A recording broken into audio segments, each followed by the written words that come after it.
자, 여러분 안녕하십니까? 자, 동차반을 위한 노동경제학 강의를 시작하도록 하겠습니다. 자, 우선 이 강의는 좀 짧고요. 그래서 출제 가능한 핵심 포인트를 위주로 설명을 하도록 하겠습니다. 자, 우선 교재를 보시면 챕터 1장의 노동경제학부터 우리가 진도를 나갈 건데요.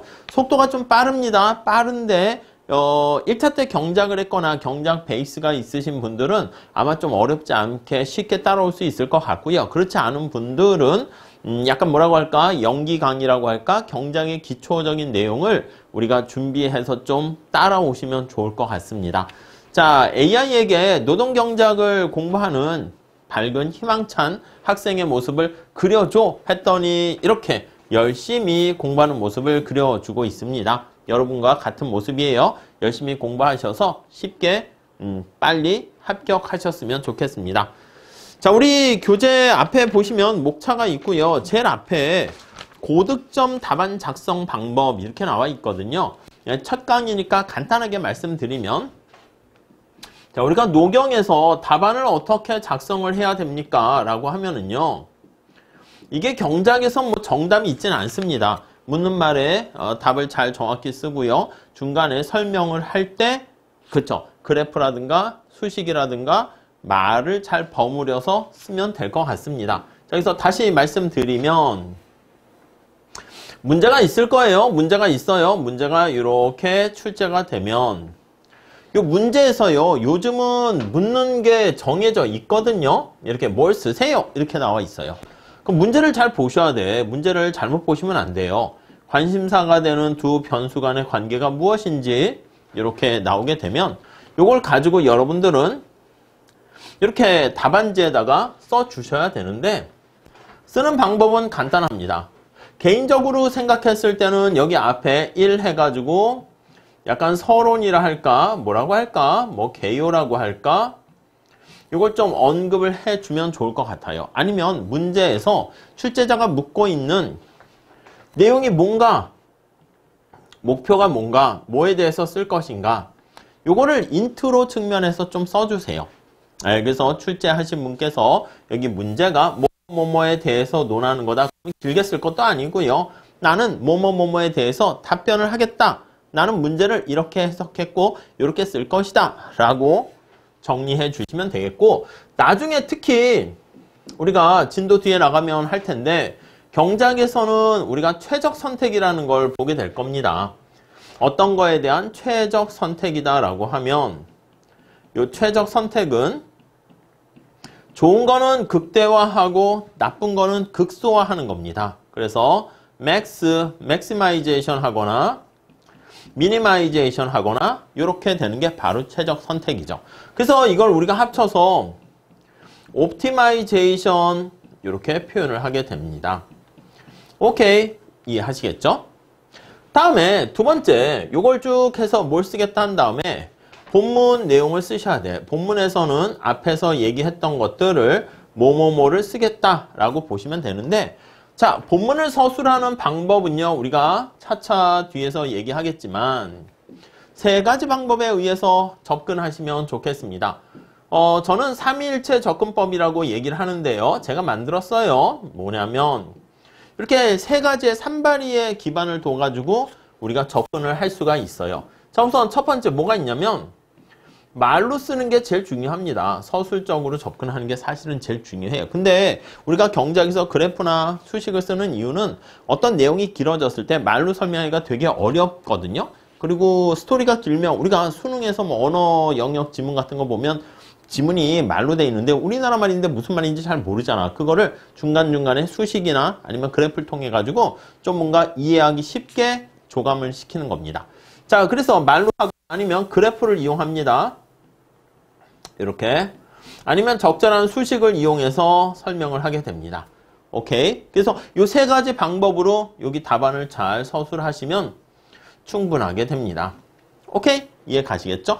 그 다음에 여기서 이제 끝인데 세 번째 이제 결론이라고 할까? 결론이라고 할 거는 아니고 이제 앞에서 얘기했던 거에 대한 요약이라고 할까?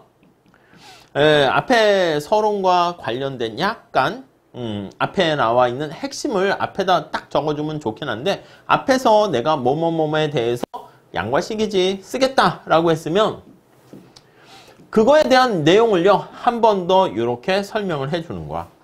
저자분이 출제하신 분이 이렇게 뭐뭐뭐에 대해서 쓰세요 했으니까 여러분들이 답안에다가 당신이 말씀하신 요런 채점자가 말씀하신 내용에 대해서 잘 쓰면 결론이 이렇게 됩니다 라고 얘기를 매듭 지어주면 되는 거죠. 별거 없어요. 근데 사실 이것도 올드한 스타일이고 요즘 스타일은 됐어 그냥 묻는 거에 대해서 써버리면 됩니다. 목차 없어도 돼요. 근데 문제는 뭐냐면 여러분들이 나중에 예시답안과 최고답안 등등 제가 제시를 해줄 텐데 목차가 만약에 없잖아? 그러면요 책이 신문같이 신문에도 중요한 내용은 우리가 옆에 나와 있는 것처럼 목차 없이 써버리게 되면은 내용을 읽고 싶지가 않습니다. 그리고 이게 핵심이 빡 들어오지가 않아요. 그렇기 때문에 우리가 살짝 이렇게 간단한 목차를 잡아가지고 쓰시면 좋지 않을까 합니다. 자, 그리고 답안과 관련해서 몇 가지 거기 포인트 있는데 좀 보세요. 여러분, 글을 쓰다가 틀린 게 있잖아. 이렇게 하다가 아이고 틀렸다. 그럼 막 이렇게 X를 하시는 분이 있는데 그러면 좀 별로 좋지 않습니다. 거기 나와 있는 것처럼 그림 전체에 대해서 그림을 나타냈을 때 잘못 그린 것 같다. 그러면 이렇게 그래프일 때는 이렇게 여기 나와 있는 것처럼 이런 식으로 X를 크게 해주시거나 아니면 취소선을 이렇게 두 줄로 써주시면 좋지 않을까 합니다. 그리고 두 번째는 경작에서 이렇게 그래프가 들어간다고 그랬잖아? 그래프가 있게 되면 이 그래프를 그렸을 때 옆에다가 이런 식으로 뭔가 그래프에 대한 해설을 좀 써주면 좋습니다. 이게 공급곡선, 수요곡선, 그리고 노동이고 임금이고 이렇게 돼 있고 요거에 대한 그래프에 대한 설명을 조금 부연 설명을 써주게 되면 좋아요.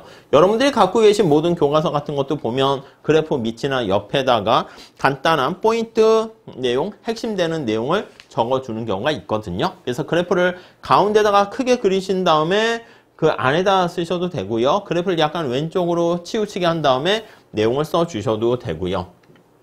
다음 세 번째는요. 바로 답안을 작성하지 마시고 제가 요거 얘기했잖아.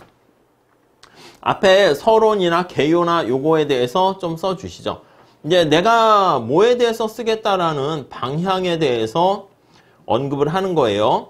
뭔가 거창한 무슨 뭐 앞에 리드 부분에서 서론 쓸 건 아니고 나 뭐뭐뭐뭐에 대해서 얘기하겠어 쓰겠어 그 정도 보시면 되겠고 네 번째 그 다음에 결론을 다시 한번 강조해 주셔야 돼요. 내가 이렇게 계산을 했잖아. 중간에 계산했으니까 중간에 식을 찾아서 점수 주세요. 이렇게 하면 안 되고 앞에서 본 바와 같이 계산의 결과를 꼭 집어서 다시 한번 임금은 어떻게 되고 고용은 어떻게 됐다라는 결과를 이렇게 다시 한번 강조를 해줘서 매듭을 지으면 좋겠다라고 말씀을 드리고 싶습니다. 다음 다섯 번째는요. 답안지를 채점하다 보면은 이게 공간을 너무 빽빽하게 하는 경우가 많이 있습니다. 이게 별로 좋지는 않아요. 그래서 여백의 미를 좀 많이 두면 좋겠고요. 그래서 그래프 같은 것도 너무 작게 그리기보다는 좀 크게 그려가지고 접근을 하시면 좋지 않을까 합니다. 그리고 거기도 보시면 수식이 나와 있는데 제목과 수식 같은 경우에는 글을 이렇게 쓴 다음에 빽빽하게 쓴 다음에 수식은 이렇게 한 줄 정도 띄어가지고 이렇게 써주시고 나타내 주시면 좋지 않을까 합니다. 그래서 6번도 본문 속에 수식을 집어넣지 말고요. 뭐뭐뭐뭐의 수식은 다음과 같다 한 다음에 그 다음 이렇게 수식을 따로 써주시고 그 다음 또 내용을 진행해 나가면 좋을 것 같습니다. 오케이. 다음에 7번. 자, 현실에 대한 내용 이렇게 있는데 이거는 요즘은 좀 약간 퇴색되고 있는 측면입니다. 우리가 노동경제학이 현실에 기반을 둔 학문이기 때문에 가장 기본적인 밑에 현실의 사례 같은 것들이 좀 있으면 좋긴 하거든요.